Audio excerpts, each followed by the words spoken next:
Okay, people are going to come in and out for the first few minutes. Thank you all very much for coming. Tonight, I'm going to introduce tonight's speaker. Not just is he the most handsome man in Australia, more handsome than any man called Chris from Sydney, he's also got a fresh haircut. Sorry, it's been a funny afternoon. My haircut's a week old, so you can have this one, Adrian. Thank you. So just before we jump into tonight's session, may I see who was at the last session with Chris just moments ago? Okay, cool. Great. They're all smiling. They're all happy. There's a little plan I have in the back of my mind about what to jump into today. There's a particular thing that I would like to jump in on.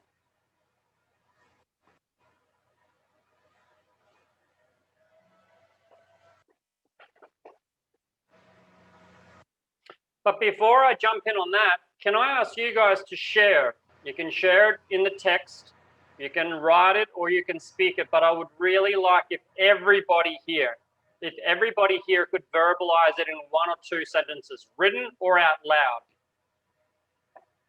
There's a lot of things we cover in NLP. One of the key things is emotional flexibility, emotional choice. We have techniques, tools, and strategies to help you get to your next level. What do you think you need? What do you think you need? Or what would be like a really cool resource for you to get up to your next level? There's no right or wrong answer. Prioritizing, I'm sorry. One of the key things we do in NLP, and NLP can be something you learn or it can be part of your lifestyle. I like to see it as part of our lifestyle, as integrated into our lifestyle. Now, for our lifestyle, we might like to have a little bit more of something. And it could be confidence, it could be courage. It could be conscious control, it could be self-awareness. Could be a few things. Could be a lot of things.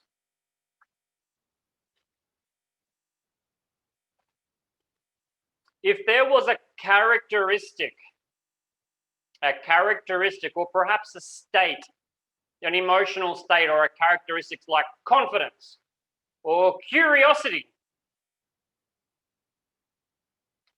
would you like to be able to figure out how to really turn up? Confidence.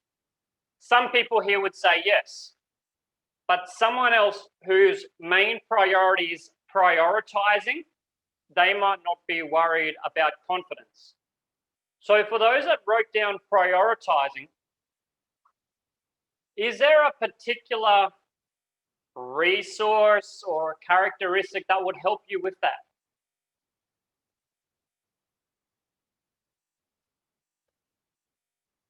Kind of sorting for states like strength, determination, Focus.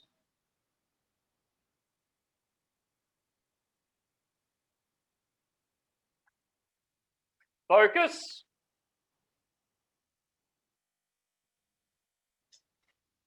Consistent motivation.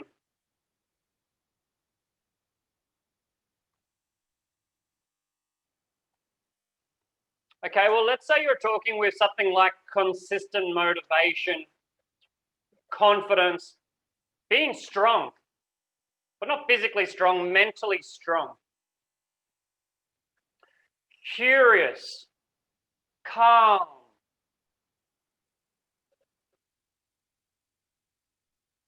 Would you like to be able to turn that up with a practical exercise that you can also use with your clients? Even if your clients have no idea what NLP is. I'd like to share with you guys a simple exercise. We can use some submodality stuff, but we can also make it clearer, and easier for our clients. But for you guys being NLPers, we'll throw in some submodalities into it. So let's say you want to increase confidence or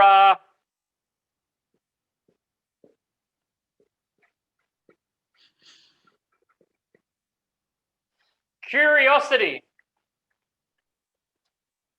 I want you guys to pick one.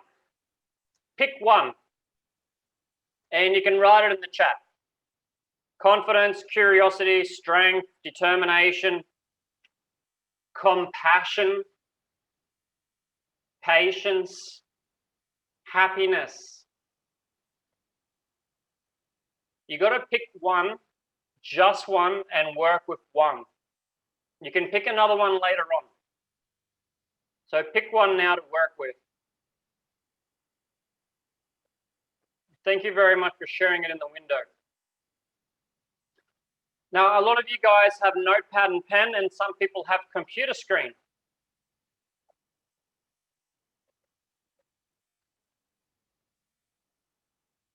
For those that have a big notepad like Dom, can you hold your notepad up, or John? You see how big their notepads? That's a great one too. Yep. Those ones are fantastic. If you've got a small one, not going to be big enough. Now, in the top left, I want you, top left, write one. One. Then 2, 3, 4, 5, 6, 7, 8, 9, 10. And keep writing down to your age. So for guys like John, you could write down 23. Can I do chunks? The page is not big enough. You might just want to do the other side as well. Is this why you said some of us need a bigger pad because you're saying we're older? I'm just asking.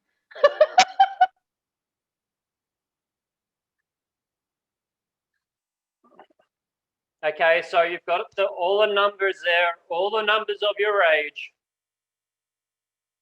Now let's say you're all the way down. Let's say you're 23 years old, 23 or 43, perfectly fine. Doesn't make a difference. Between now and your last birthday, being the lowest number, or sorry, the highest number you've written, I want you to remember a time you felt that, which you wrote down. Confidence.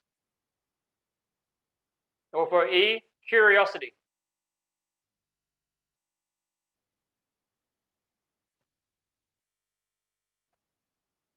Remember a time, your last year, you felt that confidence, that trait. Is clarity possible as well? It's a bit spongy. Well, Yolanda, that's totally fine and great. And if you like to do that, you're going to find you're going to have a lot more clarity for the rest of your life. Is that cool? That's pretty cool. You're going to have a lot more of this trait for the rest of your life.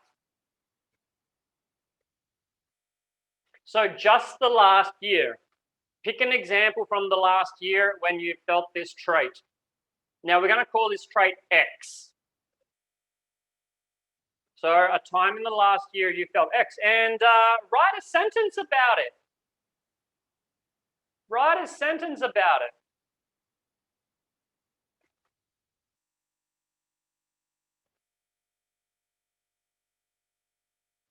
Remember word it.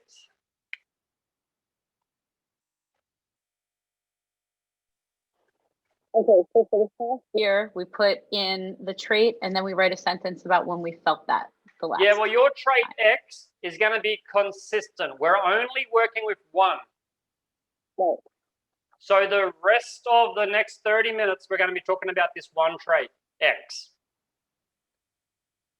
Okay. X But is a I code only word. write it now for the Confidence for last you, it year, might be not clarity for for Yolanda. all the years. So, sorry, what? So, but I don't write it per year. I only write it for the last year now. We're just the getting X started. moment. We're just getting started. So just do 1 year first. So one time you've got it. One time you've had X in the last year. So if I have consistent motivation, then you would probably say that would be persistence is what I'm looking at. And Yeah, that would be a great X. That would be a great one to do. Persistence. Persistence would be great. Patience. I don't know some of the technical stuff behind it anymore. Sometimes it just feels good. And I'm sorry I can't teach that exactly better. But persistence,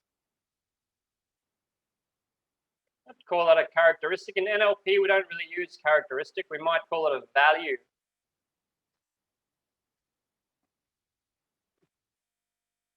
Okay, for some of you guys that have had more in-depth experience with submodalities,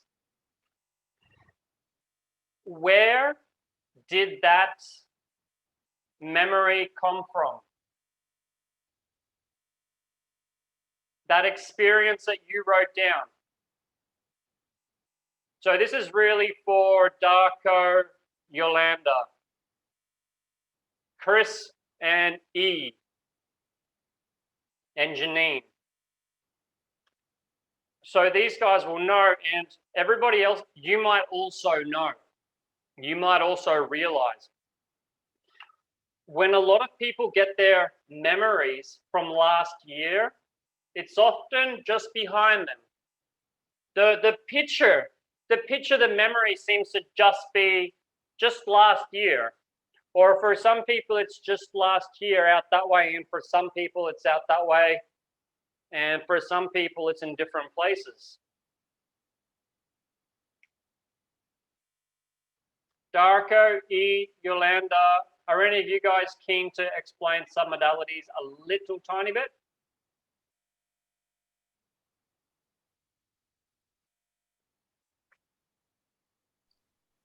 Yep, Yolanda? Basically, qualities of a memory. When Excellent. I can use that word. The qualities of the memory, or the qualities of the creation. So we remember something from the past and we actually create it. It's a memory, but we create it. Because if we're very angry, we may create memories differently. So we create them. And when we create them, we have qualities around our creation, which is the structure. So what you wrote down isn't actually that important. For the more advanced people in the room, they will realize that there are certain submodalities about that memory. Perhaps that memory came from behind you. Now, for those that are brand new to this, we're going to do a little mini exercise. So all the new people, anyone that hasn't done NLP for more than 4 months, I want you to remember or create a picture in your mind of you brushing your teeth last week.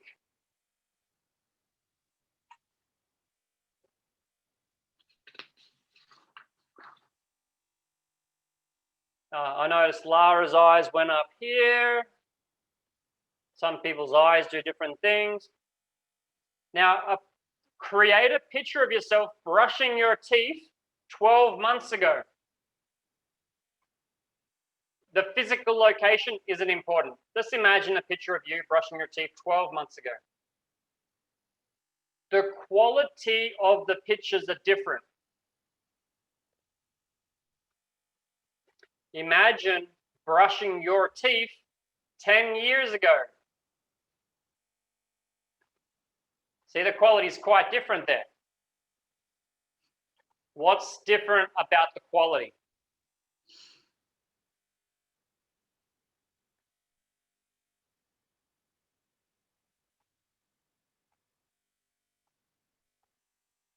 Imagine yourself brushing your teeth 20 years ago. Whoa, that's way back. Now, when you imagine yourself brushing your teeth 20 years ago or brushing your teeth last week, the quality of those pictures are quite different. Maybe one picture is clearer.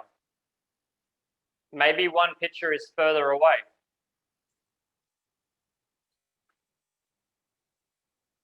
If you imagine brushing your teeth in 1 week from now,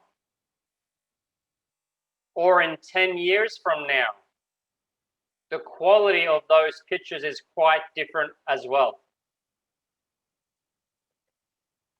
I just want you guys to think about the quality differences in those pictures. 1 week, 1 year. 1 week ago, 10, 20 years ago. Thank you. So I'd like to hear, and I can see one in the chat window here. Dee Dee's pointed out, a D for dynamite, by the way. She said 10 years ago, the picture is not as clear. Darko's pointed out, back of my head, the memory is small in color near me, still and not moving.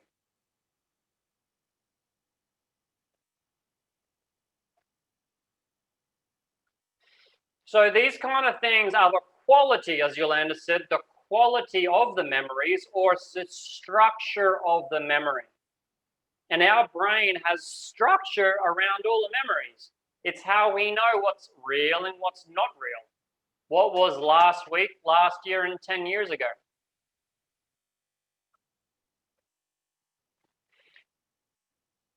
Now you have written down already, an experience of X from last year.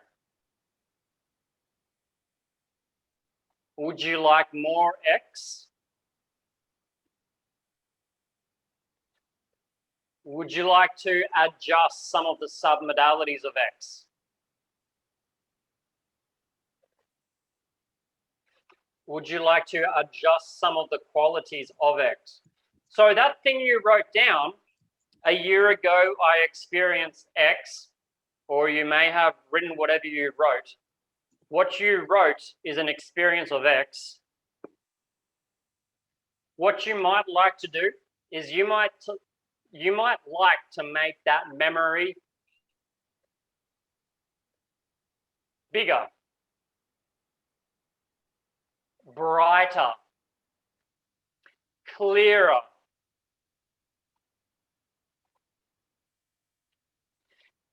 And how long did it last?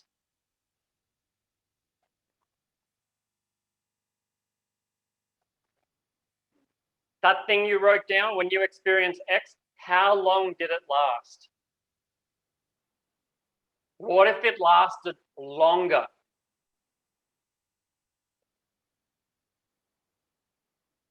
Example, well, I wrote down that I'm working on confidence. Last year, I got paid for my first coaching session, and I feel really great and confident. That's what I wrote down. What I can do is I can remember that, and I can make that event bigger and brighter and really remember it. I can also make, let's say I'm 39. 39 was a year I had this. 39 was a great year, I sold my first coaching products, or I finished my coaching course, and I felt really confident.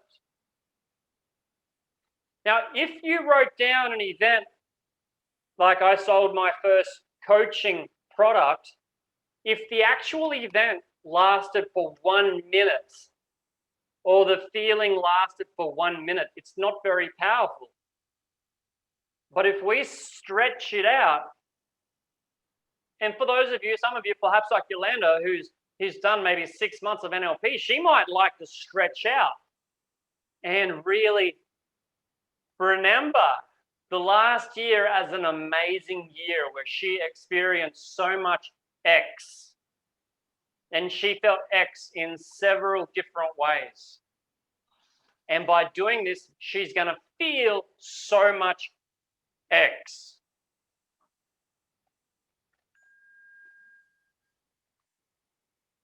And E is just basking in it, going, yeah, I felt it. You might have a smile like E where you're just feeling X, going like, yeah, that's right.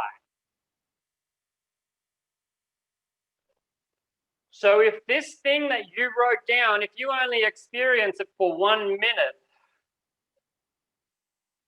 you can stretch it out. If you experience it for 1 day, maybe you could stretch it out for weeks. We can stretch out the time frame and blow it up so we can think that whole year was like X. Confidence, curiosity, massive year of persistence and drive. Makes sense, yeah?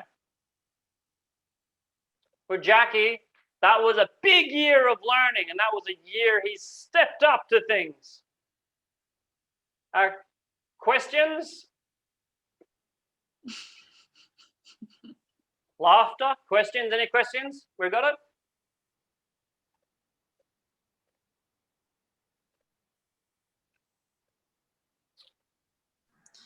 I see that we can use it as in the meditation for ourselves, not for the coach, not for coaching. You could use it for yourself.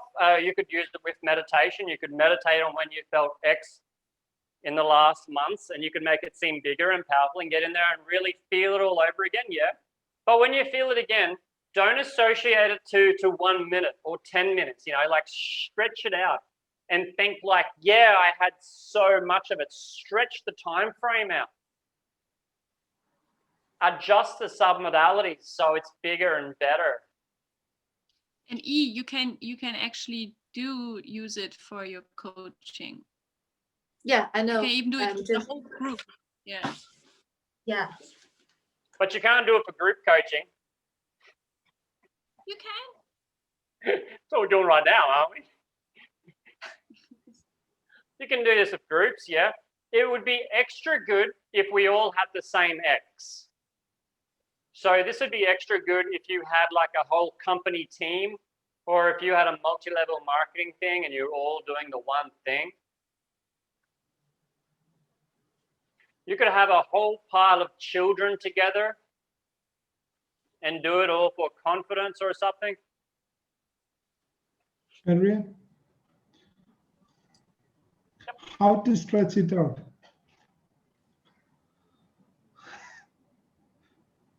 Yeah, just in your own brain. I know this might sound a bit strange, and you're going to get better and better and better at this. You're going to get better at actually stretching out your own memories. And you're going to get better at making them bigger, brighter, and you'll find that you will naturally start to make some smaller, darker, and further away. This is how this works. Like we show you some stuff, and your brain will figure out how to do it in your own way. For me, I wrote down that I sold a coaching thing. And by making that the focus, it gets a bit bigger. And I guess I could also think about 2020 being the year that I did that, and that just made it. And like there was a lead up to it, and there was an afterglow to it, and like that was a great month. It might have been a one-off thing, but I can in my mind I can manipulate it and make it seem like a month. Just try it if you haven't already.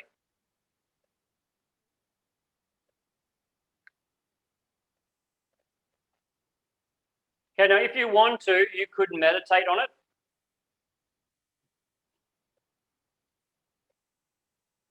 And Do now, you have a name?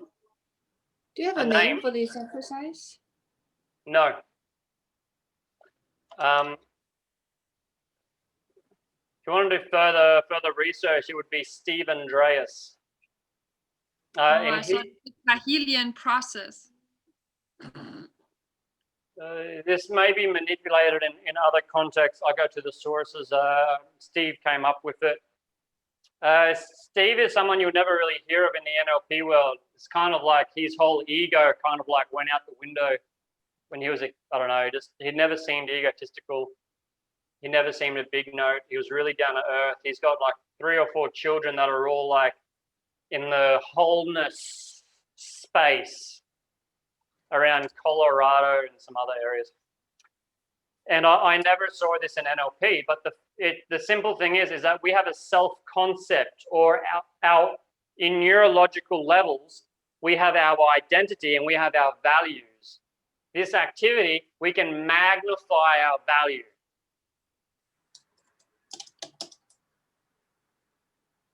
We can magnify the values we want, and we want to magnify the value of confidence. Now, if you can put your piece of paper to the side for a moment, I think we're allowed to, by the questions, I think we're allowed to do a little bit of advanced stuff just here. Yolanda and E are getting it. Some other people are getting it. Okay. When you think of X, do you have a picture in mind or a memory that comes up? Or do you have a whole pile of memories? Or something else altogether? Anthony, what, you got 2 different memories? Do they come up at the same time, or does one come up then the other comes up? One came up first. So when I was focusing more on that, the other came up. So I was playing around with both of that. Yep, so one came up and played, and then the other one came up and played. Great. Did anyone find that they had like several? Yolanda's got, yeah, tell us, Yolanda, how does it work for you when you think of X? Are there several? Yeah, so that's why I think the shortcut is great to just like put it onto the whole year. It's just like for my laziness, you know. No, it's a decision that I want to change my life, which was so clear on a whiteboard. And then NLP, there were so many moments of clarity coming up. So about myself. So yeah. I hear you, Yolanda. And when you have the memories of all the clarity in the past, or different experiences of clarity, is there like one memory that comes up, or is there multiple memories coming up at the same time, or one then another, or one here, one there?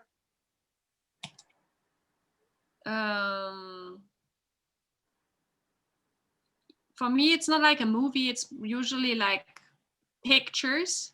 So it's like a picture that comes up. And so there's one clear picture.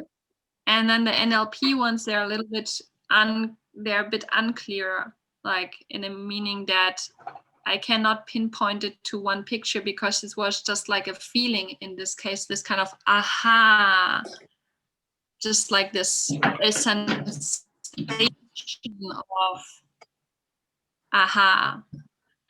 But the first one from last year is a picture. It's a fixed picture. So I would tendentially go for this fixed picture, which is also connected to that kinetical feeling.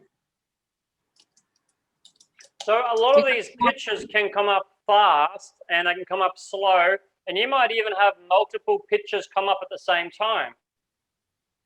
Some people can look back and they can have X and metaphorically look back. In English, we talk about memories in the past being behind us, and my past seems to be behind us, but metaphorically speaking, some people can kind of turn around and imagine a whole pile of different memories. Now, if you can turn around and imagine a whole pile of photographs or videos of you being X, how are you going to feel X? It'll be so easy. So, Yolanda, do you have clarity? She goes into her mind, clarity. She sees a picture. It comes to her mind, it's clear of NLP. Great. But if I say to Yolanda, you know, can you find clarity? Do you have clarity? And if she goes back and has no pictures, she's going to be like, I've never really had clarity in my life. Never really had clarity. Yeah, if she can go clarity in a whole pile of pictures there, a whole pile of pictures. So if there are lots of pictures of clarity in the past, she's going to feel more clarity in her life.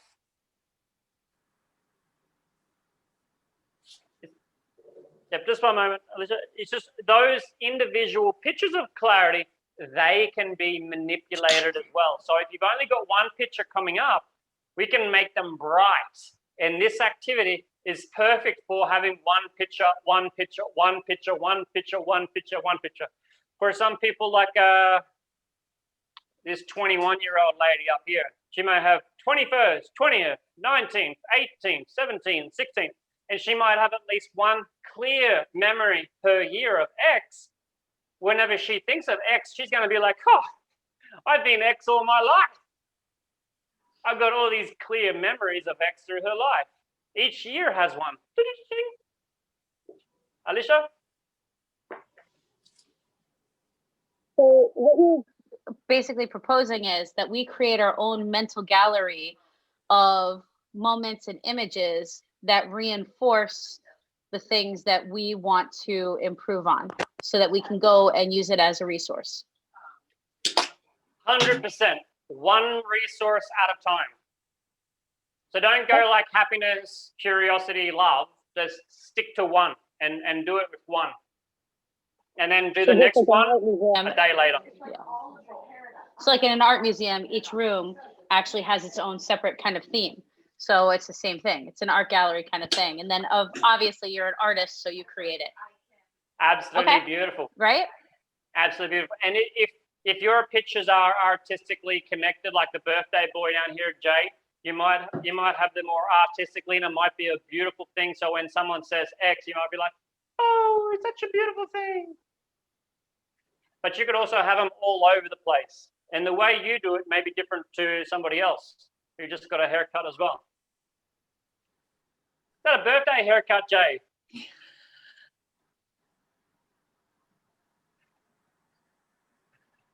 Sort of. I had to tidy myself up to make a good impression. Yeah, I think you've just dropped 5-10 years today. Is that right? Okay. Good to see you all.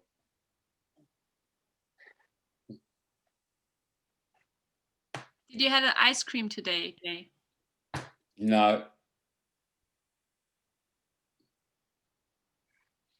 I had a Toblerone chocolate cheesecake as well as a chocolate birthday cake. No, don't need the ice. Oh, I had some ice cream on top of the cake. I did. A little. Anyhow, let's change the subject. All good. Just in 1 minute, would someone else like to explain to Jay in your own words what we're doing or talking about? Lara, Anthony, Jackie, Don, E. Yeah, I can explain. I'll try to explain. Anthony. We were trying to find one area that, like, for example, confidence, clarity, or something that we want to use in the next year, 2020. I mean, this year, 2021, to make us reach our potential the best.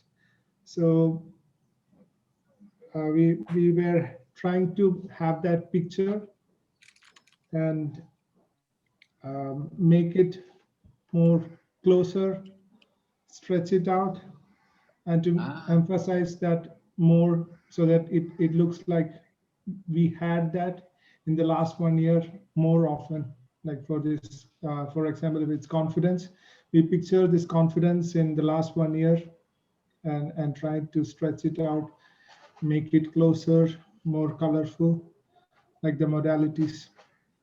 So this is a projection for what we want for this year. Yes. A vision. Ah, I have been working on this. I'm just going to plug in my headset.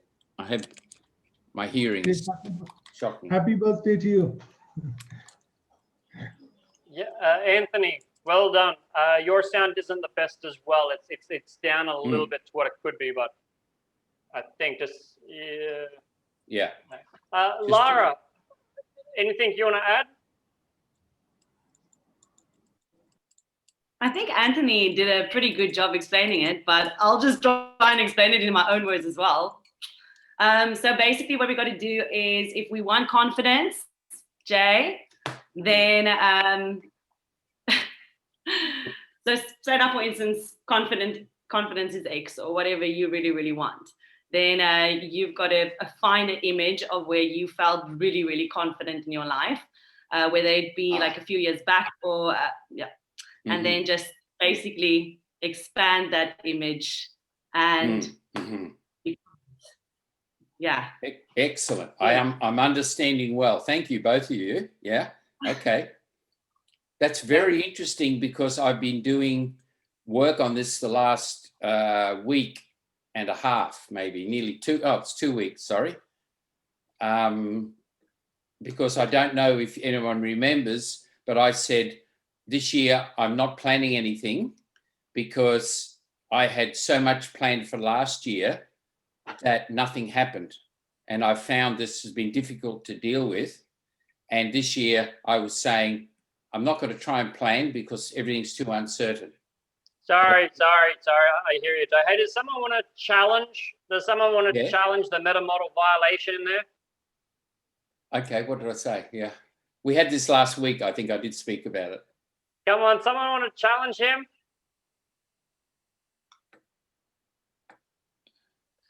I didn't listen fully. I'm sorry. Yeah. Okay.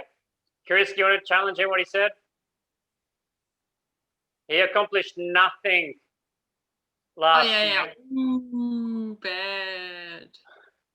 I was actually going to ask if Jay would like to challenge himself, if he wants to actually listen to what he said. And challenge himself.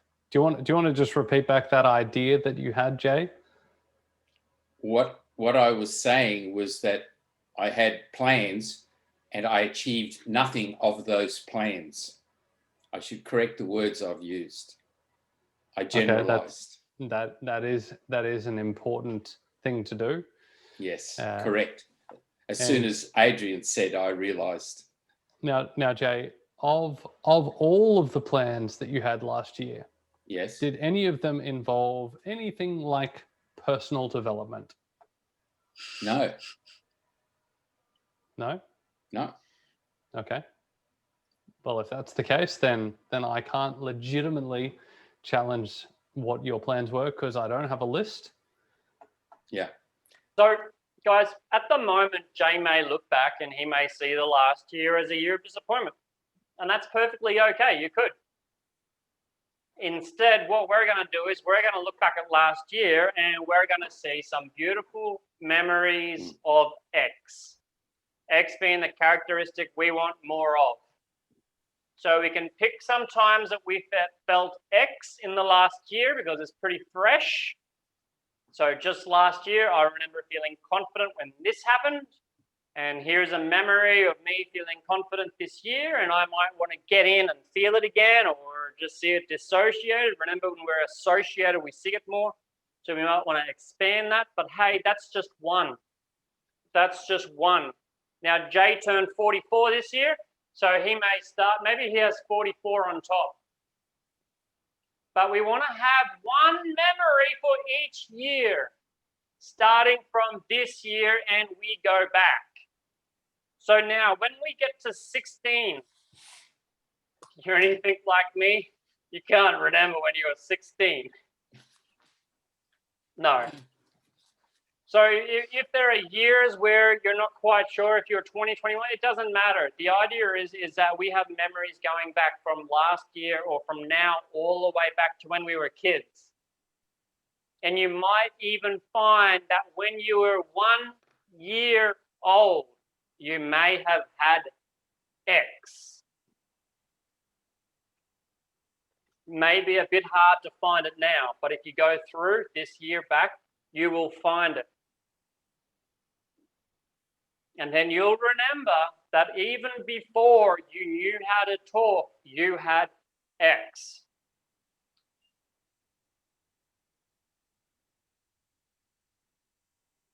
If you take 10 minutes to do this, it'll be a cool little exercise.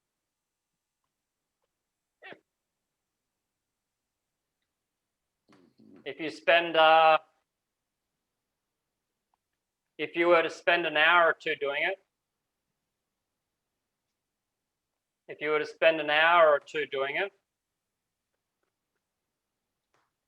there'll be shift. I guarantee it. There will be shift. And then tomorrow, you'll have a lot more X, and it'll just be like it was there all along.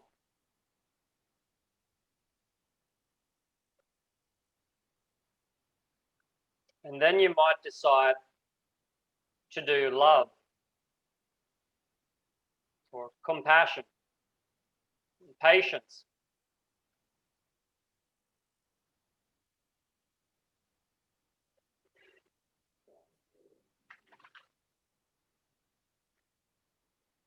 I did this while driving for 5 hours. I lost focus several times. Several times I lost focus. So I wrote it down just prior to driving. And then while driving, I just went back. Not exactly by the year, but I went back looking for all the times I felt X. And for hours while driving, I went back and I kind of relived and refelt and reassociated to these past memories of feeling this trait, X.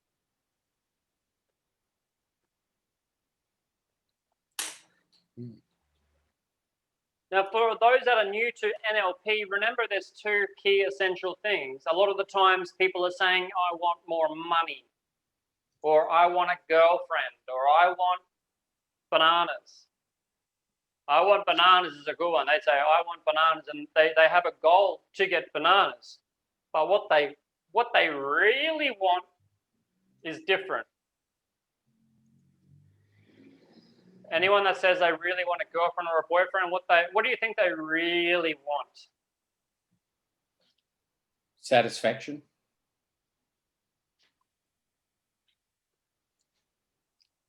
I was putting it nice and just say sex, but I was thinking the same thing, Jay, but I didn't say it. Sexual satisfaction, right?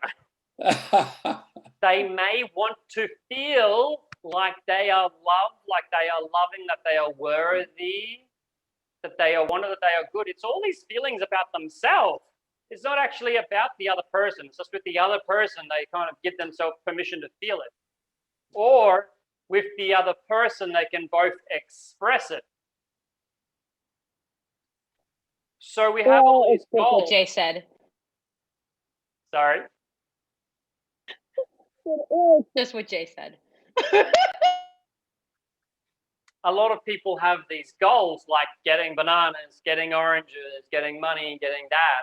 But what they really want is maybe more security, maybe more love, maybe to feel more comfortable in their own shoes and feel like they're all that kind of thing. They want states.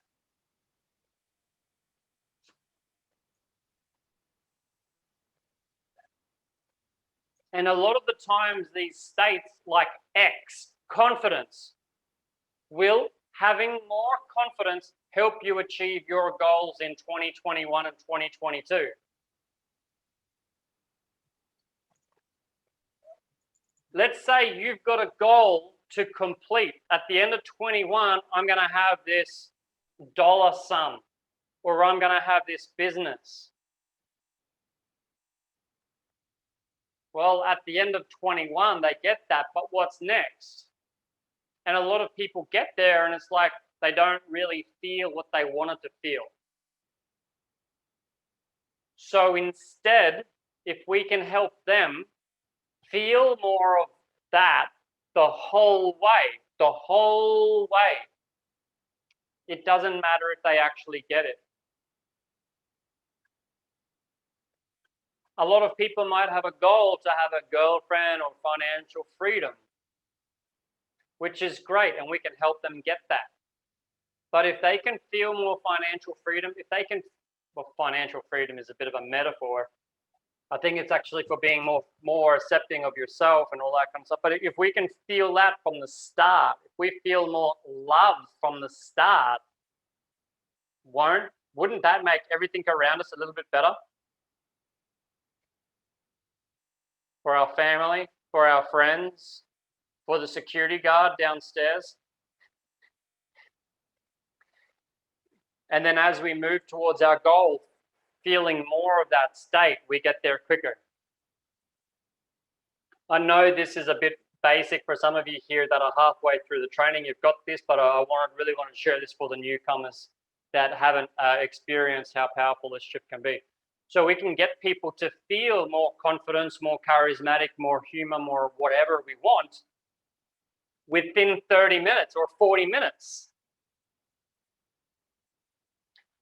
But that memory may go, or that feeling may go. So we might want to increase the anchors.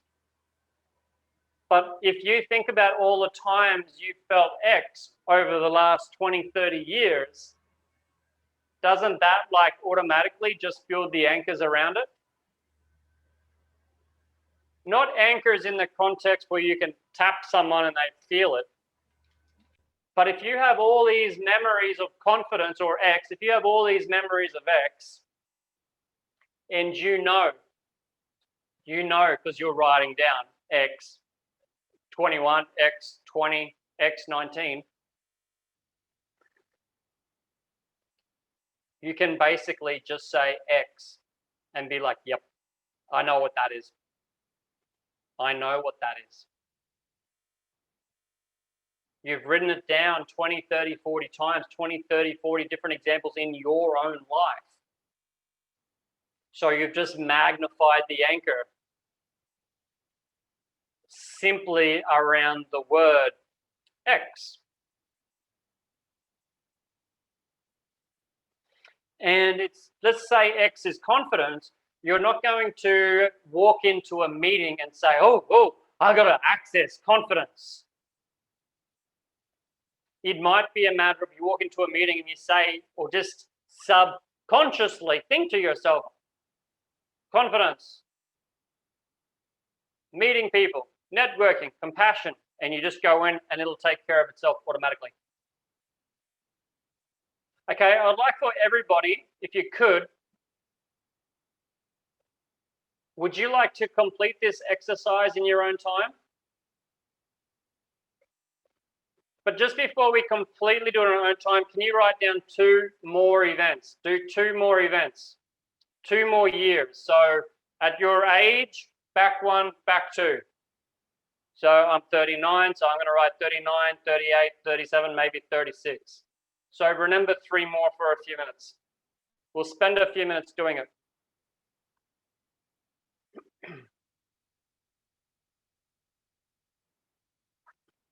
Just focus on your work for a moment, and I'm going to talk to Joyce, Eric,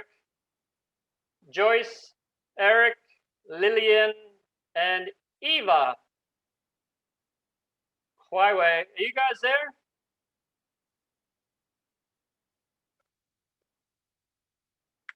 Great.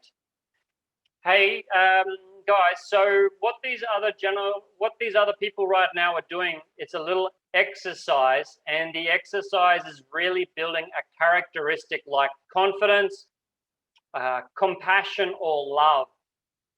It's an NLP exercise, and these guys have just started it, but they're going to complete it later. So this is a really powerful exercise for magnifying confidence or anything. the way we do it is we write down on a notebook our age, like 46, and then underneath 45, 44, 43, 42, or you can go 1, 2, 3. Write down on all the numbers. So 46, 45, 44, 43, 42. So you write down, and then every year you have to write a memory of when you felt that characteristic. There's a bit more to it, but if you want to see a coach, ask any of the people on the screen here. Half of them, most of them are coaches.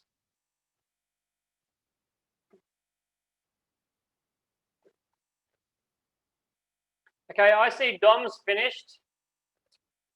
Now what I'd like is, guys, if you can write down maybe somewhere in your calendar or after this call, block out another 30 minutes to continue doing this.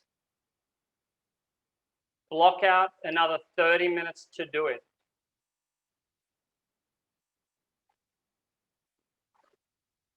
No payment required. It's on the house.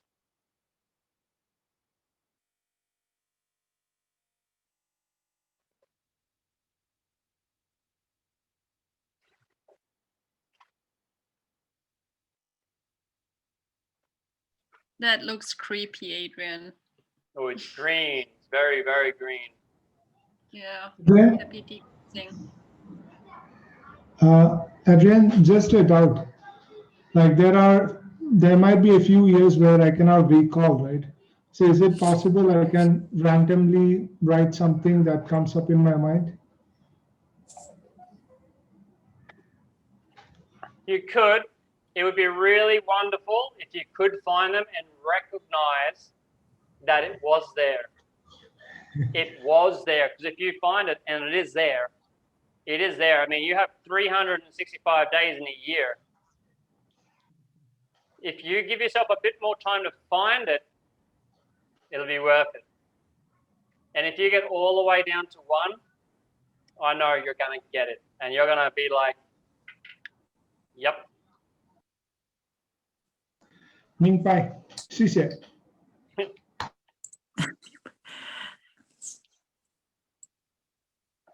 And if you want to take it a step further, you could even have some memories out in future.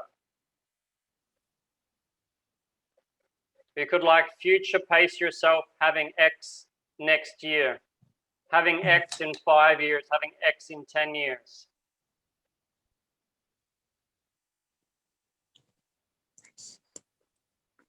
And later on, I'm sure you are going to have another think and a rethink about the top 2 values or states to get more of.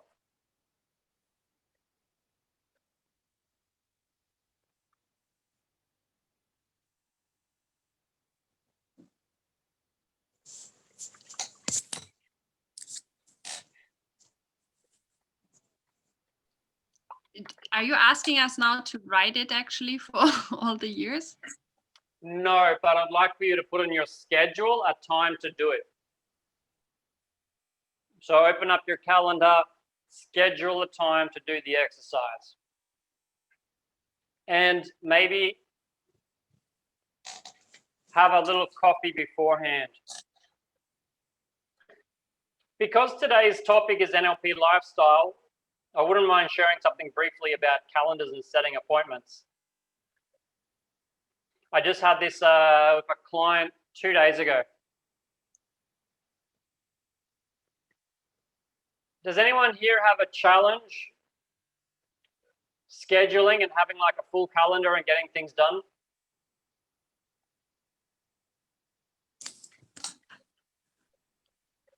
Yeah, Adrian, I'll have to admit that's my biggest challenge. I'm coming back. I hear. Yeah. I don't know exactly how he does it as well, but that's one thing Ben Ivy's got figured out well. He's really good at schedule and calendar.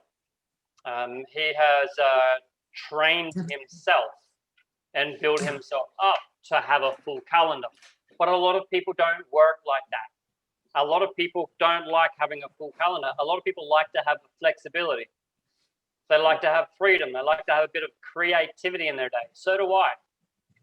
Now, my client, Bill, wonderful, wonderful Bill, was scheduling, and he was sitting there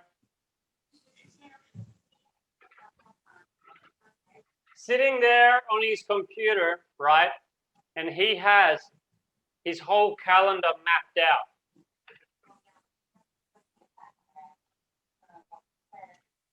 His whole calendar is in front of him, and he maps it out.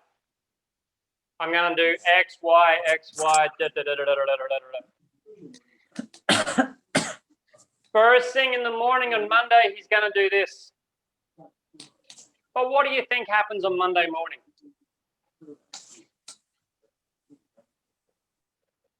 He sleeps in. A million different things can happen. No, he wakes up at like 4 a.m. But he has disruptions. And things happen. And he doesn't stick to the calendar. Doesn't stick to the calendar.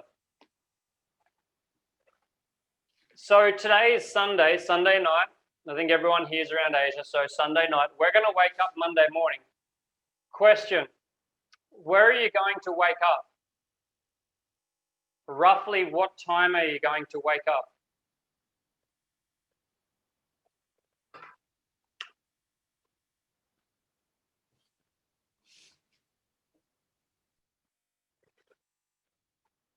Roughly, when you wake up Monday morning, the first thing on your calendar, what time is it going to be? 9 o'clock?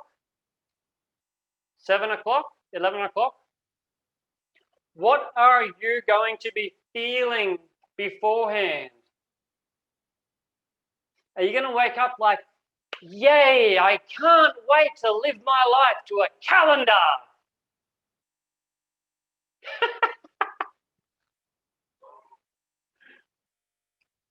How do you feel when you wake up how are you going to feel on Monday morning when you wake up? Can I get a couple of ideas too? How do you guys generally feel on Monday morning when you wake up? Now, some of us do rock out of bed like, yeah, but it's not that common. Anybody wake up going, who is this? No. So how do you wake up on Monday morning, and what do you do when you wake up? A lot of people have to figure out what to eat for breakfast. Not everybody. Now, if in the mornings you're making different things for breakfast, 1 hour later, your tummy, which is intelligence, is digesting what you had for breakfast. So if on Monday you've decided to have bacon and eggs, and on Tuesday you decide to skip breakfast, and on Wednesday you have a croissant and coffee, and on Friday you wake up and you're a little bit hungover, at this time, every month, every day of the week, you're going to be feeling completely different. Yeah? Hence why we need to have consistent mornings. So if we have the same food, a similar start time and whatnot, it sets us up for a more consistent day. So we need to consider how we're going to feel in the morning, and consider having our first jobs for our first things in the calendar. The first thing we have in the calendar, let's say the first thing we have in the calendar Monday morning is accounting. Who likes accounting? All righty. Chris, the first thing Chris got this morning was accounting from me. I did accounting on Sunday morning. How? I planned it. But you know what? It was important. It needed to be done. So before I had accounting, I had a big relaxing morning. I had an hour to myself to relax.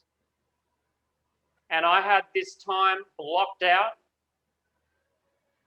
And I didn't have anything else for like 3 hours and I had no excuses. Everything was clear. So I wake up, I have my normal breakfast, I have a bit of a longer break. I have a 20, 30-minute break because I know I'm going to get into my accounting.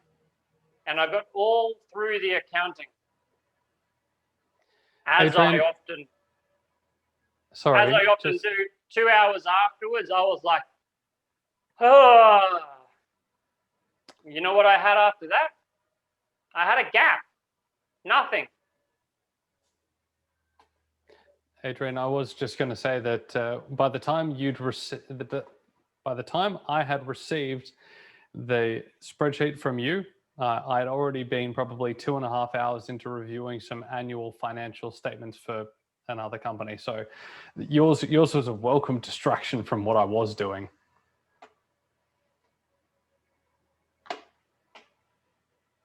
So when we set up our calendar, we can't just go like boom, boom, boom, boom, boom, boom, boom. We have to consider our feelings and emotions throughout the calendar. Yeah. Now, if you're going to go for a relaxing walk, when you finish the relaxing walk, how are you going to feel?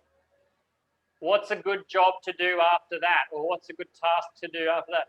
The number one things you might want to prioritize are obviously the most important tasks. And after you get the most important tasks in, consider I call it an emotional bridge. Emotional bridges. Or in NLP, we might use anchoring. So before doing work like accounting, I might have a coffee.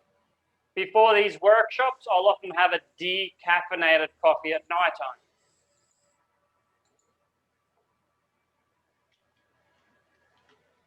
We need to keep working and keep manipulating our emotions and our schedule and calendars to work for us rather than get in the way. Darko just mentioned chaining anchors. Anchors is one of the big things we do in NLP. I have some anchors. And an example of an anchor is a special smelly thing.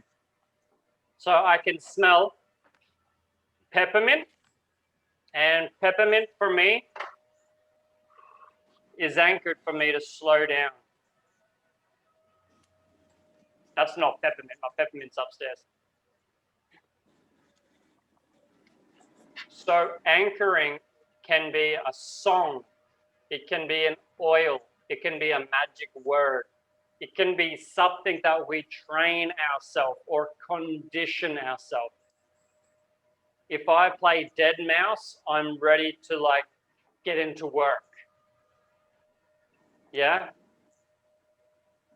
And another thing, by the way, for those doing meditation, you're supposed to feel happy and joy before you meditate. That's why a lot of people struggle with meditation. You know, the brain's going really fast. They're kind of struggling. So they sit down for 10 minutes and they're struggling. You need the emotional bridge. So you get into happiness and joy. You can simply remember times you were joyful. Can you guys remember a time you've just had lots of joy? Remember a time you've sung happy birthday for people?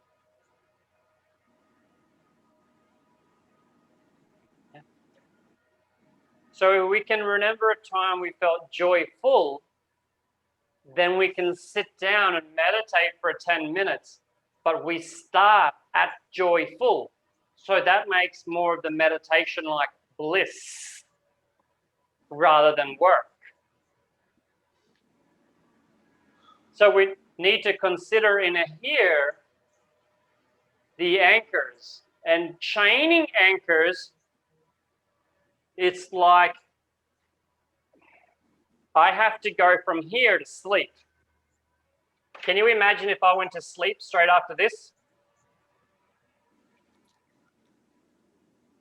I can't just say sleep. Doesn't work. Like from where the emotional state and the energy I have now and sleep, it's too far apart. So I need maybe 1 or 2 anchors in the middle. And this is what we call chaining anchors. So rather than just a sniff of peppermint, then sleep. It could be silence, music, and then lying down.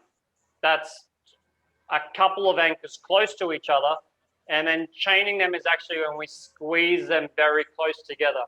But guys, we'll actually cover that around week 13, I think. I think week 13 we cover the chaining anchors. Really, really cool. We'll focus more on anchors, but the bigger thing is stacking, chaining, and collapsing. So all through our calendar, we actually have anchors set up. So your morning coffee can be a great anchor, or your morning drink can be a great anchor. And if you want to change your day, you might want to put in something like something alternative, like a little exercise or 10 minutes on a yoga ball or juggling. I gave E a task of juggling. E didn't quite understand why, but I gave her the task of juggling. What happens when you try to juggle? Be present. I was present. I was trying to catch.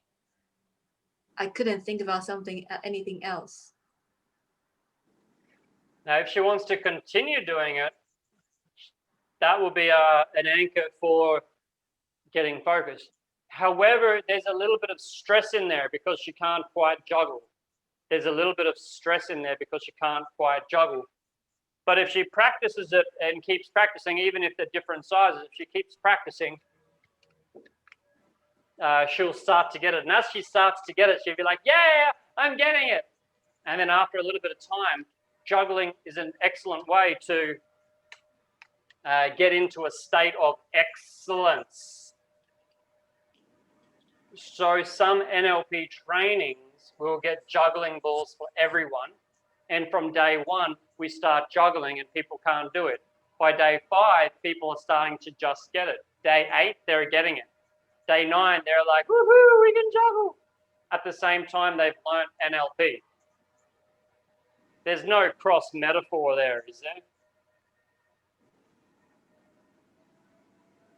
So the metaphors go through various different ways. Like the metaphor on how we take control of our morning is a smaller metaphor or a bigger metaphor of how we take control of our day. And if we can take control of our morning, we can take control of our day. And if we can do that a couple of times, then we can take control of most of the week.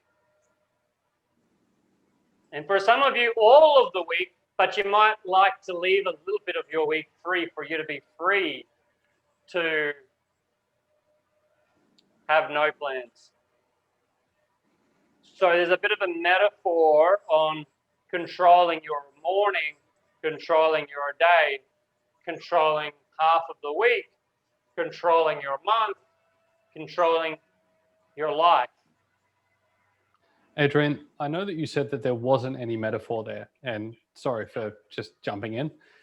I know that you said that there wasn't a metaphor there between the juggling and the NLP, but juggling just requires practice, muscle memory, and that's about it. After you've juggled for a little bit, it really just becomes a habit. You can juggle without thinking about it. And that is exactly the same as what happens with NLP. The more you practice, the better you become, the less you have to think about it.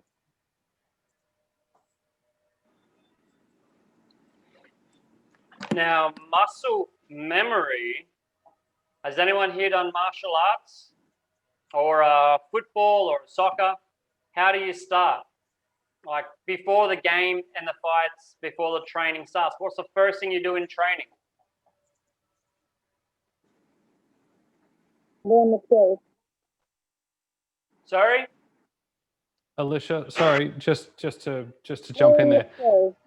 Alicia, when you take yourself off mute and start talking, there's about a 1 second delay before it actually starts to kick in and we can hear you properly. It's a little bit muffled in the beginning.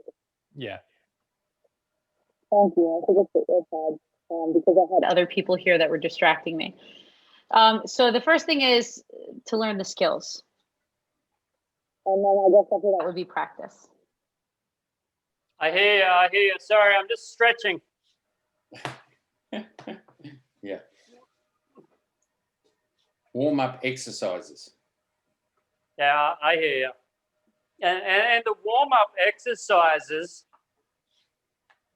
lead to the muscle memory. And you'll see a lot of people that did gymnastics or something as a kid, you know, they have a lot more flexibility perhaps for the rest of their life or whatever. As we do more and more activities like having a really excellent morning, you know, if we keep practicing excellent morning, I don't know if anyone can see, but there's muscle memory in that. There's muscle memory in it. My muscle memory, do you think Chris and I go to bed at the same time every night? We should. But what time? We'd have to make it like 2 a.m. in the morning, wouldn't we, Chris? Yep. Every single day of the week. So this is my muscle memory. I finish the sessions. I go to sleep, maybe half an hour or an hour later. I might also have a coaching call. So it could be midnight my night. At midnight now, I'm like a little bit more tired than this. But sometimes I'll have a coaching call at midnight or 5 past midnight. So then I might go to sleep at 1 o'clock or 2 o'clock. And then sometimes I'm with the kids and going to sleep at 8 o'clock. I wake up the same way. My muscle memory is, I don't know if I would call this muscle memory. I wake up 7.5 hours after I go to sleep.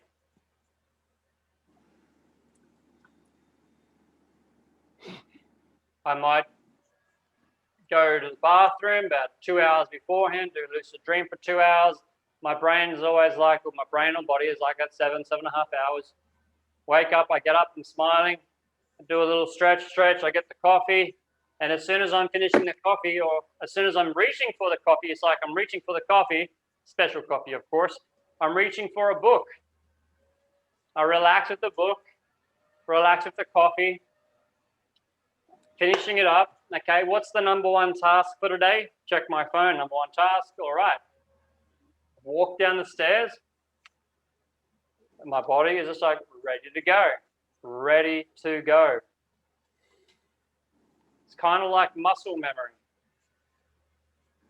You might even say our emotions have memory like muscle memory. Is muscle memory a thing that could apply to emotions? I would say most definitely.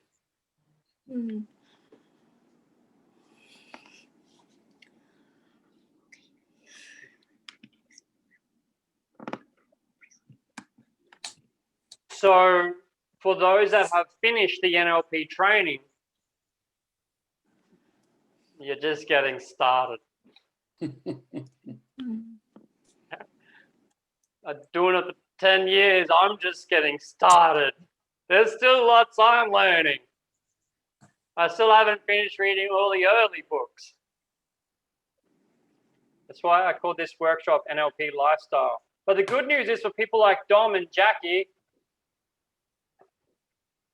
Jackie, you guys are going to absolutely love this because your like your muscle memory or your ability in the gym, your ability with your emotions will expand more and more rapidly. And you become more and more powerful with your emotions, your mind power. And Yolanda's about to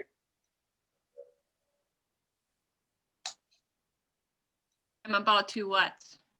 You want me filling the blanks? I don't know, you got some really good shares. I love your clarity.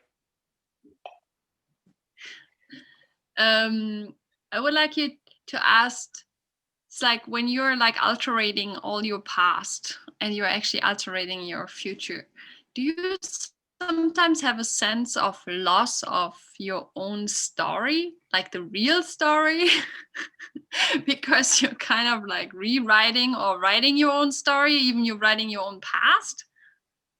So how do you think about that?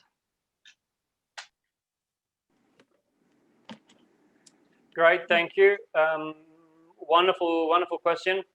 I had a client who kept talking about his past, and I kept reminding him, hey, you hired me to get you some results.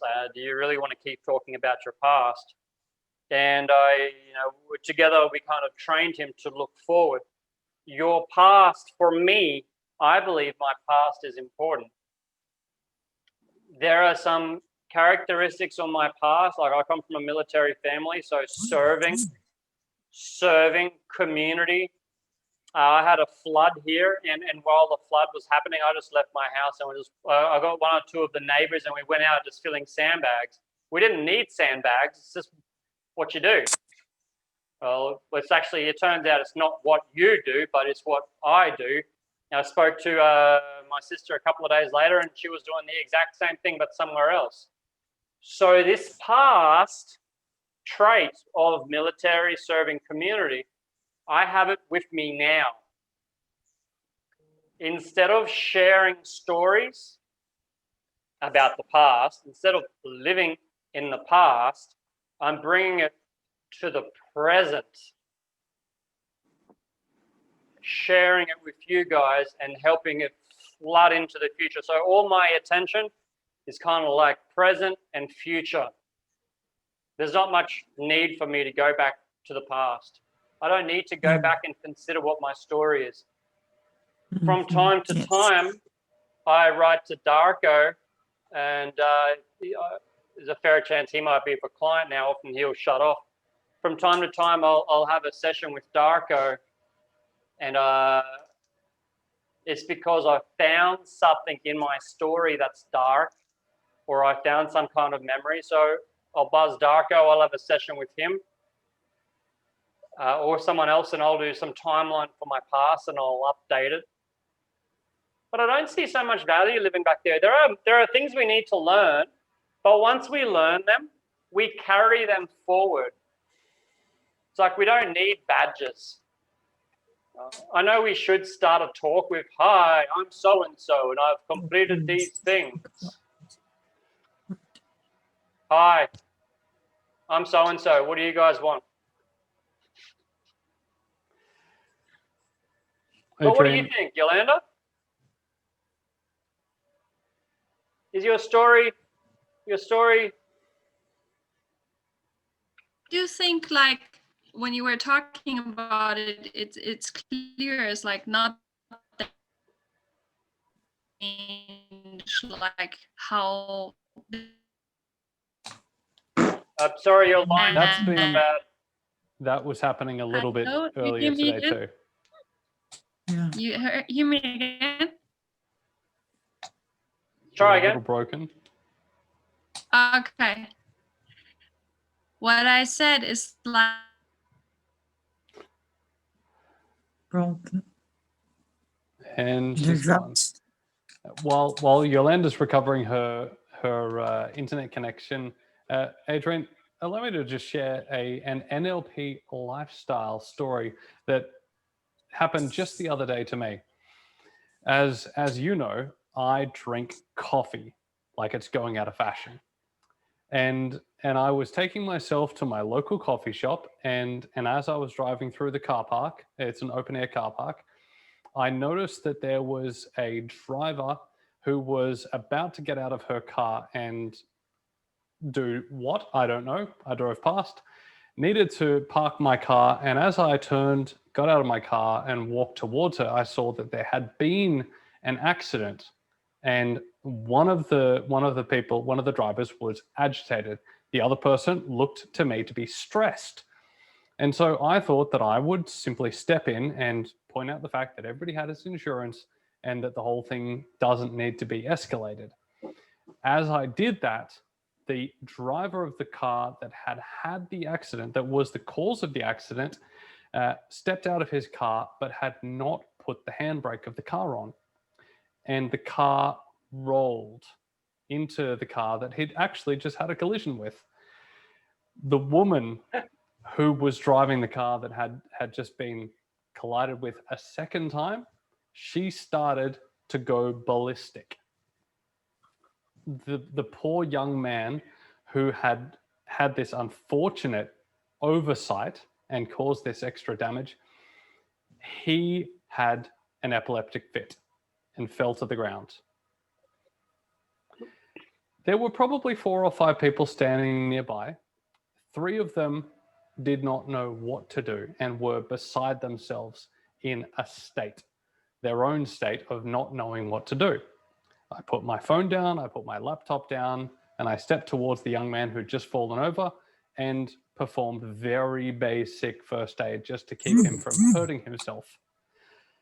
There was somebody else who stepped forward, and I asked them if they could get something to have his head rest on as he had this seizure. One of the people who was standing by was in such a state and didn't know what to do, and she was exclaiming, "I don't know what to do, I don't know what to do, I don't know what to do, I don't know what to do." I looked at her, and Adrian, just to use the label, to use a break state, I asked her whether or not she drank a skinny latte. Because we were in what is Sydney's highest concentration of coffee shops, there was a pretty decent chance that she was on her way to get coffee. "Do you drink a skinny latte?" And she looked at me and she said, "What are you talking about? Do you drink a skinny latte?" And she said, "No, I drink a macchiato." I said, "How many have you had today?" And she said, "I've only had one." I said, "All right, well, when all of this is over, can I get you another one?" She said, "Yeah, yes, I suppose so." So she was dealt with. She was no longer in her concerned, "I don't know what to do" state. She was now cooperative. And so I asked her if she'd be able to get his car keys out of his pocket so that she could actually put the handbrake on, which she was able to do. Having just some basic understanding of the way that people operate allows us to be able to intervene in positive ways in other people's lives. A short time later, the ambulance arrived to take this young man to hospital, and the ambulance crew were beside themselves in how constructive all of the bystanders had been. A doctor came out of nowhere. A guy who had an office nearby, he came over with some water for everyone and an umbrella to shield us from the heat. And so he contributed. Everybody had their little role to play, and the ambulance crew said that they were usually staffed in an area of Sydney where people were not helpful. So to Adrian's point about filling sandbags for other people, being able to help somebody else is just part of human nature. And having an understanding of how we can use NLP in constructive ways is an advantageous situation, a tool for all of us to be able to use on a daily basis. It doesn't matter whether we're in a coffee shop making friends with someone or on our way to a coffee shop providing some first aid. That's my NLP lifestyle story, Adrian. Beautiful. I like that one. I thought you might have told that, asked that lady if she could get a latte for you.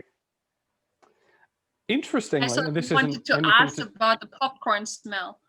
Well, this isn't anything to do with the story, but as the whole thing was wrapping up and the ambulance crew had arrived, I offered the half dozen people who were standing around providing assistance who wants a coffee.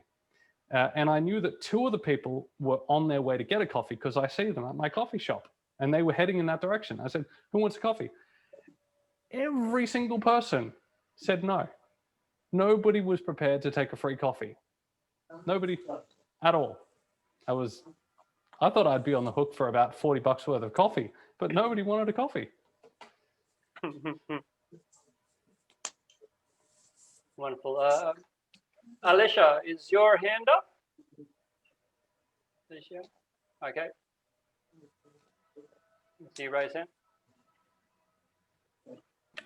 Okay. Just going to share just a very, very small NLP technique Just a very, very small one. Do you guys know what it's like when you get some of your best friends together for perhaps a coffee or some cheese and crackers or a glass of wine, and you get some of your best friends together? Yeah, you know what it's like when you get your best friends together, right? And you have some, you know, maybe, I don't know, maybe hot pot for some people or cheese and crackers, and you just have your best friends around, and you just kind of like laugh and giggle and do a couple of, you know, maybe sing happy birthday to someone, or, you know, you celebrate a little bit. All right, that's got nothing to do with what we're going to do next.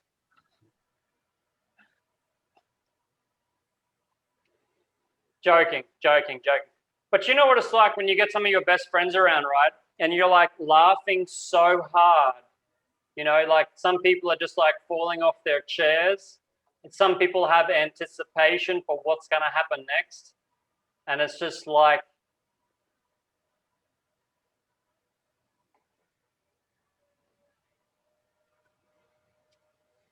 is everyone feeling a bit of anticipation?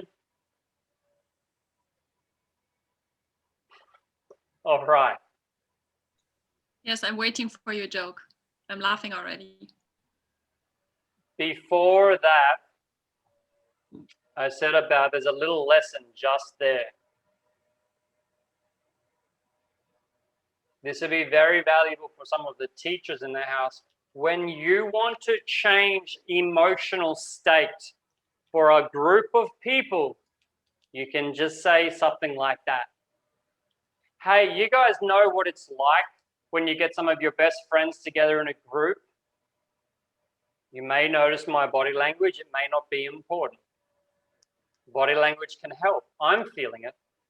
But you guys know what it's like when you have, you know, your best friends together and you've been laughing and giggling and carrying on. Everyone feels it.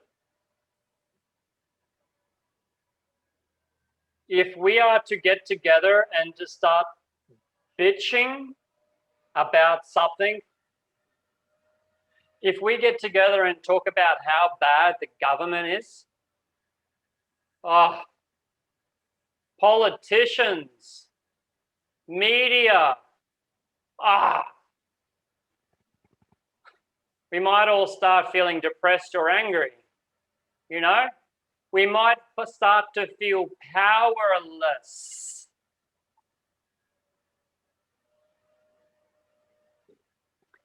If we talk too much or if we live in the past, are we talking and getting great stuff from the past? Or are we thinking about stuff in the past that we missed out on? Where our attention goes, energy flows. It's a bit of an answer for Yolanda's question, but also for you guys when you get back into your audience, whether it be an audience on social media or in a classroom, you can direct everyone to get them feeling whatever you want. You know what it's like when you're sitting on the edge of your seat, sitting right on the edge of your seat, and you're about to get off the bus or about to get off the plane. You're just on the edge of your seat and you're ready to go. And then maybe the bell goes ding and you're like up and ready to go. Everyone starts to feel on the edge of your seat.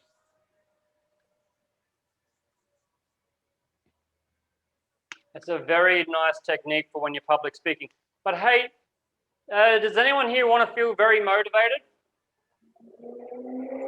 Can you remember a time you felt very motivated? Remember a time you felt really motivated and you could do anything? What's a goal you might want to be motivated to do? Dom, what's a goal you have for the next year? Jackie, Lara, what's a goal you have to complete in 2021?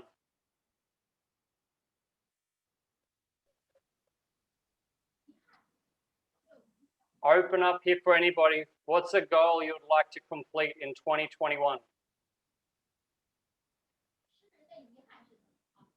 Change myself. Sorry, Jackie?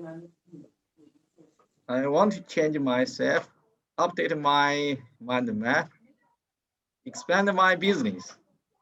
Easy.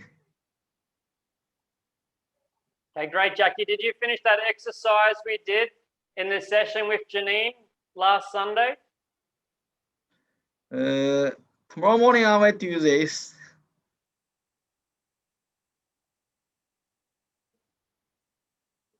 Okay, anyone else got a goal? Share a goal, any goal.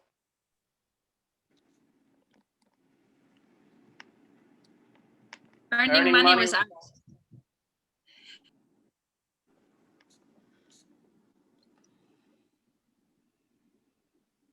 I got too many goals. I can't even think of one, but too many. Okay, guys, I've got you guys for another 20 minutes. Is there a particular thing that would be of a lot of value to you? Or do you want to ask a particular question? This is totally open for any questions. If not, I'll share something about completing a goal.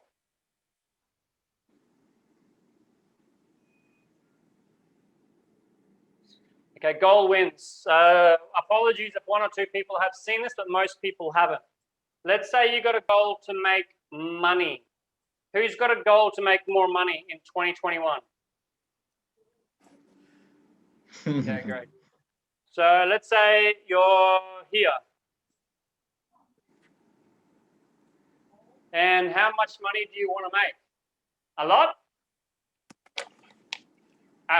Tongue. That's what I like. A lot. So we want to go from here over to here. That's what we want to do. But in the middle, we have some obstacles. So let's say in the middle here, you have procrastination. You know, one of the best ways to beat procrastination? Talk to one of the other coaches or one of the other NLP people on your course, of course. And you're going to have something else, and you're going to have other things. NLP is great for knocking those things off. But hey, what do you want a lot of money for? What is this goal for? A lot of money for what? For what purpose? What's the feeling? What's the feeling you're looking for there? Marina? Izvinite devushka, vupanemayeta po angliski. What's the feeling here? Security. Chinese. Security. Freedom. Now, sorry, Marina, what is the emotion here for you?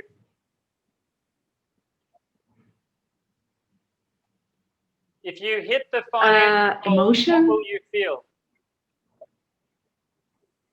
Calm. Calm.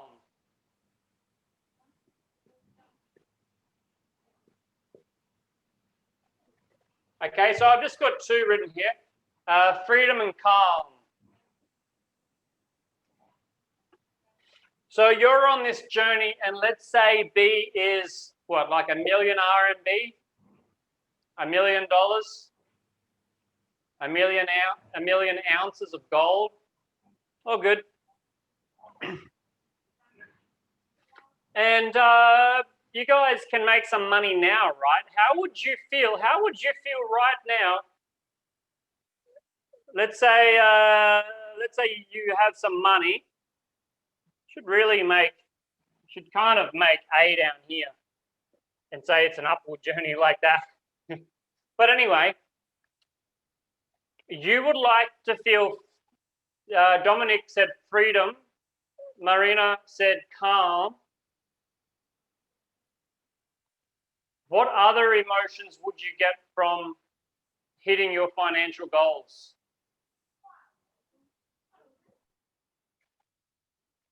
Confident. Confidence, great. Hour. I put empowered. Out of power, confidence, freedom, calm. What do you think is the biggest emotion? The biggest and strongest emotion for you? Because it'll be quite different. Okay, now, what would you what would happen if you made $10,000 this week? What would happen if you made, say, woo? What would happen? Oh, sorry. What would happen if you made $10,000 this week? Excitement. Excitement. Great. Marina, Dom, if you made $10,000 profit next week, how would you feel? I would feel more confident to reinvest and then try again, I suppose. Well, two emotions come at the same time. One is confident, and then is frustration because I don't know when is the next time I can do it.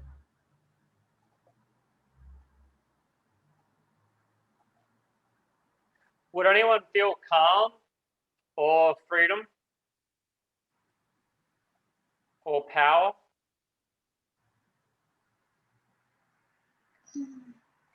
Question, and this is a real question for you to consider, after you've got 10K, how would you be feeling? Scared. Thank you for sharing that, E. A lot of people would be. And in their plans, they may have this plan, but when it actually happens, they may feel scared. And that wasn't in the plan. Because in the plan, it was just 10, 20, 30, 50, 100, 150 millionaire. But when it actually gets there, they might feel scared. They might start to feel, well, if I make more money, I'm not going to fit in with my peers. So you know what? I'm going to come back down. I'm going to self-sabotage, or I might just spend it, or I might trade it. But while I'm trading, I might actually be scared, or I might sabotage my trading. So there's a fair chance I'll come back to my normal benchmark, whatever your normal benchmark is. Some people want this for freedom, calm, and a big one is, this is a big emotion here. Relief. Relief. After you make $10,000 or $1,000, do you feel relief? Some people feel relief. And after they feel relief, relief. I'm there. I'm feeling it. I'm feeling it. But they're not there. They're not at $1 million. They're only at 10. But they're getting this feeling. So they stop. They might have freedom. So they go and buy something or take their friends out. They might feel calm, so they relax. So they might feel relief and they might stop, or they might come to like a new base level. And now they're up here, but they're still a long way up 100.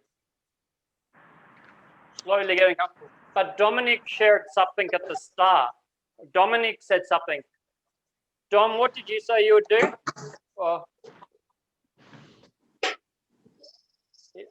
Dom said, you said something about if you got 10K, you'd be ready to go again? A little bit more confidence, maybe. The first thing Dom said was something along the lines of feeling more confident and ready to go again.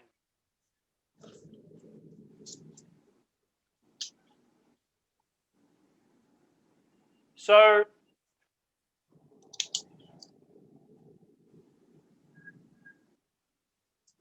why are you really going for B?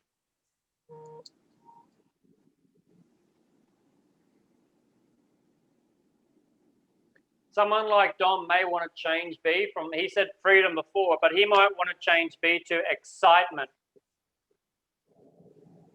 He might want to change his thing to excitement or something. Now, imagine if your main feeling was relief. Every time you earned $10,000, you felt relief, so you'd stop. You'd feel relief, you'd stop.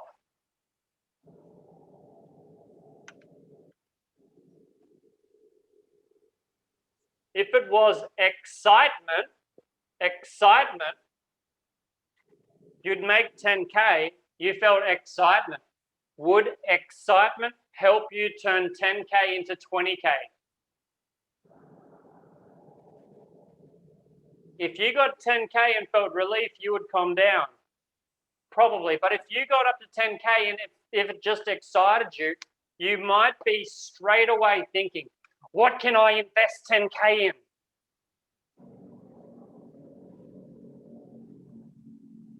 A lot of my rich clients, they get money straight away. They're not like, oh, Adrian, I just got 100,000, or Adrian just got $1 million. I'm thinking about taking the family for a holiday. It's said none of my clients ever. I got one client, he did something happened and he lost, I think, $10,000 a month or $20,000 a month cash flow if I got $1 million payout. And he was straight on the phone wanting to brainstorm how he can invest the money. He was really excited. I got $1 million straight away. He's like, you know what I can do with this? I can do this, I can do that, I can do all these different things with it. He was energized and ready to turn that mil into 2 mil. I got some people really close to me. As soon as payday comes, they're like, yay, payday's here. Time to go buy all the little things we want. And then they're broke again. And then it's like, 5 days later, they're like, oh, and then 7 days, they're like, yay, we're paid again. They just do this little like, whoop, whoop, whoop. 10 years later, they're worth as much as they were 10 years ago. But if you get someone who's constantly investing and getting excited, they're going 10K, they come down, they're going up there. See the difference? So as soon as you guys get paid from coaching or paid from your business or side from your projects, get excited and think, what can we invest this in to continue growing ourselves, our business?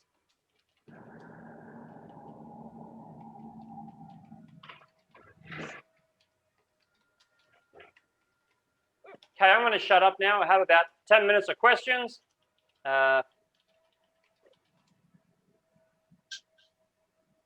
Some people actually feel bad when they have money. They have all these bad feelings about money. If you know anyone that has a lot of bad feelings about money, get a hold of them. And you'll use them on timeline therapy stuff. Chris doesn't feel bad. Sorry, Adrian. Oh, no, not me. Heavens, no. No, but I just had a very long conversation today with someone who does, and I know exactly the reason. Adrian, can you please repeat again about when you feel, for example, you earn 10K and you feel excited and you feel scared. What would you like? What should we do again? Sorry, after you earn your money from coaching or from your side project, get excited. Get nice, warm, fuzzy, positive feelings and consider how you can get more. I hear sometimes about the rich getting richer. Well, it's like, of course. It's like the sun gets hotter. You stand out in the sun, it gets hotter. So it's like the essential basics of life. The rich get richer. Yeah, that's why they're rich, because they keep thinking about how to make more and how to grow more. How do and you the poor provide? keep getting poorer. Well, of course they do. It's what they do. It's they're poor. It's their habits are poor. Their thinking's poor. Their lifestyle is poor. It's what they do. How do you avoid the feeling of the scares? Because when we feel excited, and also we feel like, oh, what should we do next? And then immediately the scareness coming in. Like, can we still do the same next time? Is it just luck? And those feelings, like thoughts coming in. Remember luck, location, understanding, connections, knowledge.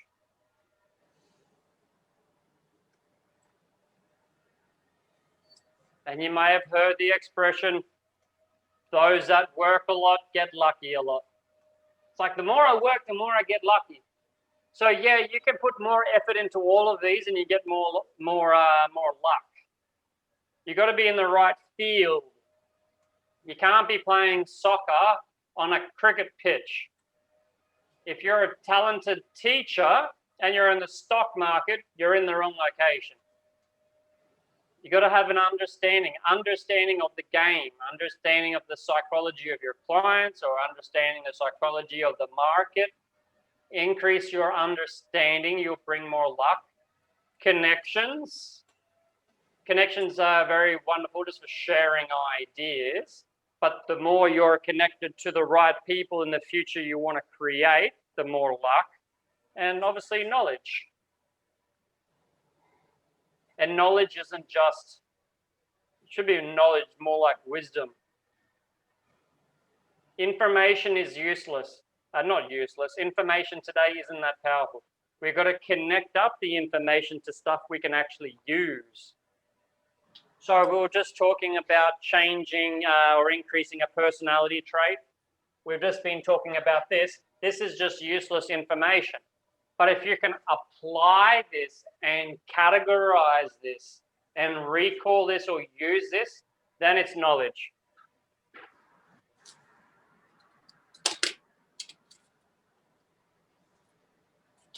Wisdom might be the ability to choose or to know which knowledge to call on. I think wisdom is a bit more meta. Hey, so if you get scared sometimes, reach out and talk to people. You want to find out, it doesn't matter if it's scared, anger, resentment, jealousy, guilt, shame. If it's a really kind of strong negative emotion, it's probably an excellent learning opportunity. An excellent learning opportunity. Now, in NLP, we don't actually do so much of that in length because we're more about how, create what you want. But one of the best ways to create what you want is actually to look at. So I'm getting a scared response instead of a resourceful response. Sometimes with NLP, we can short circuit it and go straight for the response we want, which is really good sometimes. If you're doing like a snake phobia, if you're going to Tasmania in New Zealand and you've got a snake phobia of those places, we want to just short circuit it because there's no snakes on those islands. But if you're coming to where I live, we don't want to short circuit the snake phobia. We want to look at it and really understand it. Because we actually have dangerous snakes here. So we want to look at the phobia of snakes. Is it relevant? Is it real? Oh, hang on. You were beaten by a snake when you were a kid. Someone belt you with a snake. I don't know. We want to actually learn from those negative emotions though. If we short circuit it and go to Tasmania where there's no snakes, okay. Financial freedom. If you lose money in the stock market, if you lose money in the crypto market, it might be really worthwhile to look at it. Consider what happened. Could you have done better? Revise it, review on it, but don't stay too long there. We stay too long dwindling in the past. We need to move forward, but it's probably really good to recognize whatever the emotions are. Oh, I could have done better. Oh, I screwed up. I didn't buy early enough. I didn't sell early enough. Great. Well, figure out what you're actually going to do different next time.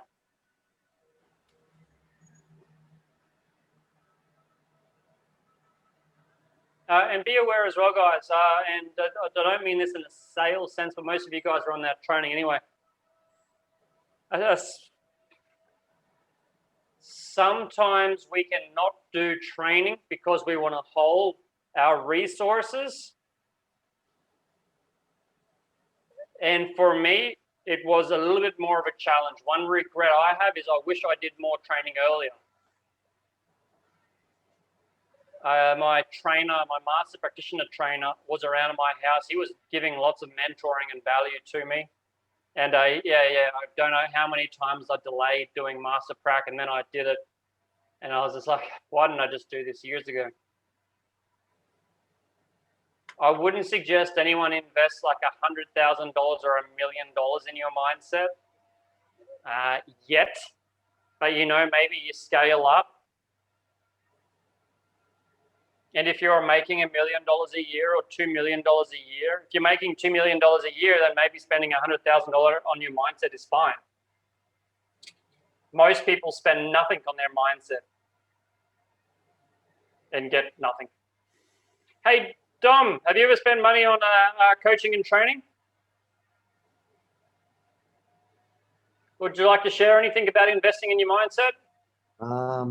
Yeah, I have in the past, in different ways, like property, maybe stocks, a bit of marketing, but I found I didn't follow through with taking action and doing what the content that I was given, and I was doing other stuff instead, like partying, socializing. So I felt like it was right, but then I was just really confused, a bit of a confused time in my life there, I suppose.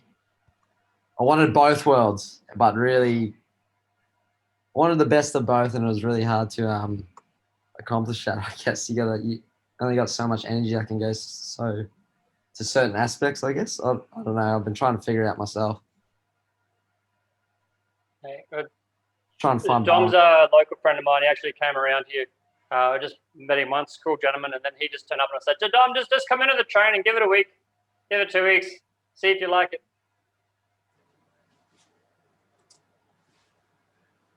Right. Yeah, I'm a massive fan, of investing in ourselves. And this lady, she flew from Osaka down to Cairns, Australia to do a Tony Robbins thing. So it would have been maybe 1-2 weeks out of her life to do the Tony Robbins thing. So maybe a $10,000 trip or something like that in total for her to come down and do Tony Robbins. I met Yi afterwards. Hey, just by the way, it looks like you've got a black eye. You don't have a black nose. Right now, it looks like you've got a black eye, doesn't it? Can anyone else see it? Yeah. Ooh. Yeah, it's just Yi has bought a new light. It's just the reflection. If anybody asks you, just tell them you were in a bar fight and you won. Yeah, Yi, the correct thing to say is, if you think I look bad, you should see the other guy.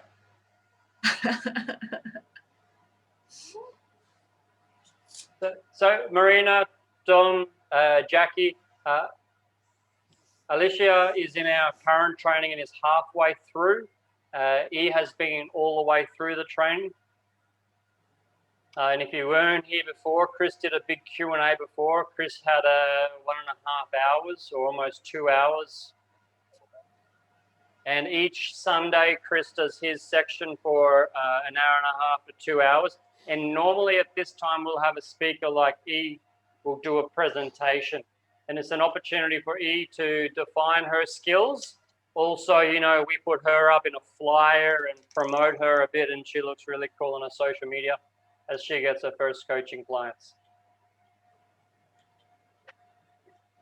And if Adrian ever takes a holiday, then he relinquishes me. Chris, and we have fun.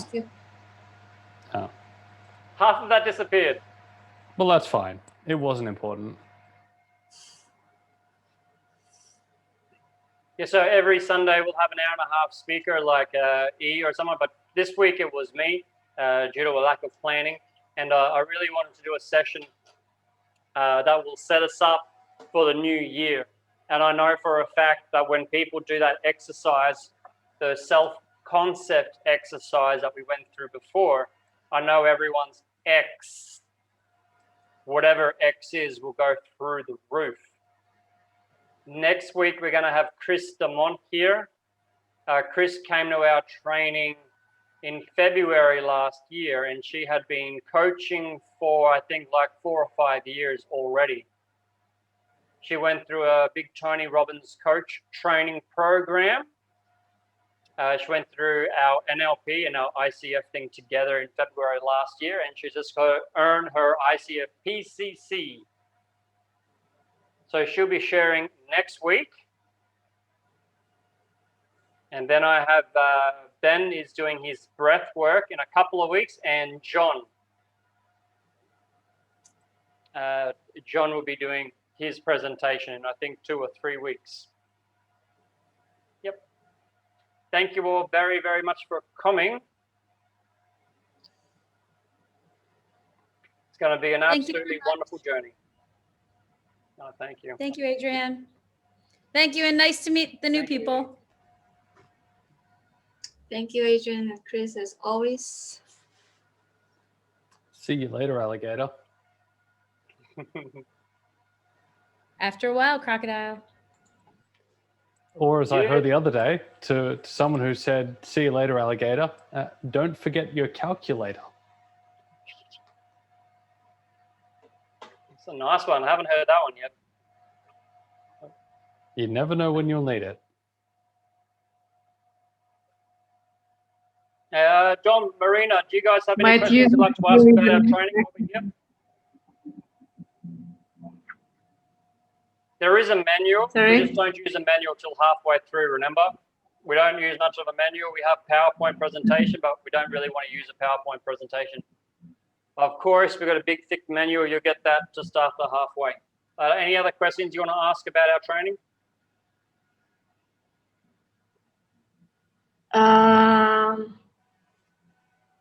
Not much. The only thing is just at the beginning, it gets me a little bit confused as to what is our agenda, what is it that we're going to focus on. So that would give me a little bit of understanding what to prepare myself for. Just that's it. Okay, wonderful. Thank you.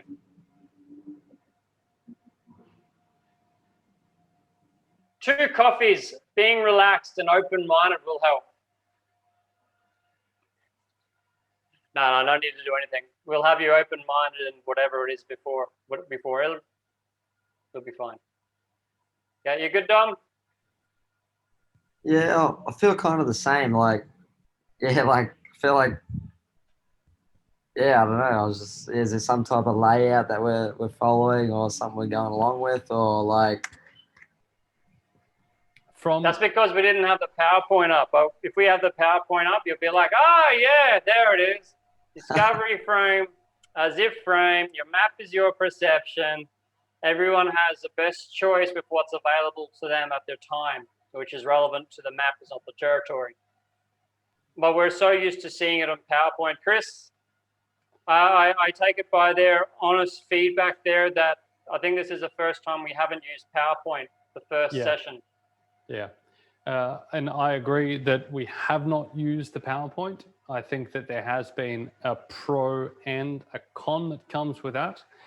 From this week, we do have a fairly structured list of things that we're going through. And so, yes, we will be using the PowerPoint, much to my overwhelming objection, but it's the best way to deliver this particular one.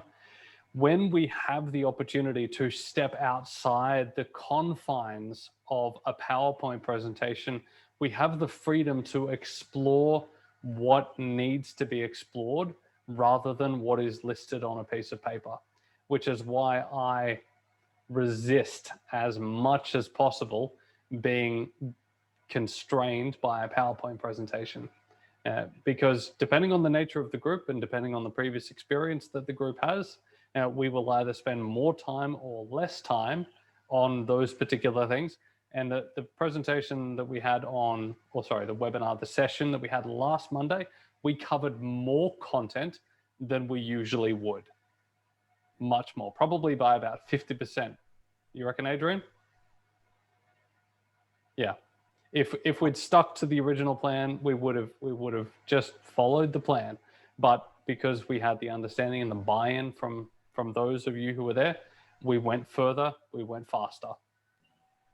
I think and by not having the plan in front of you, you're actually looking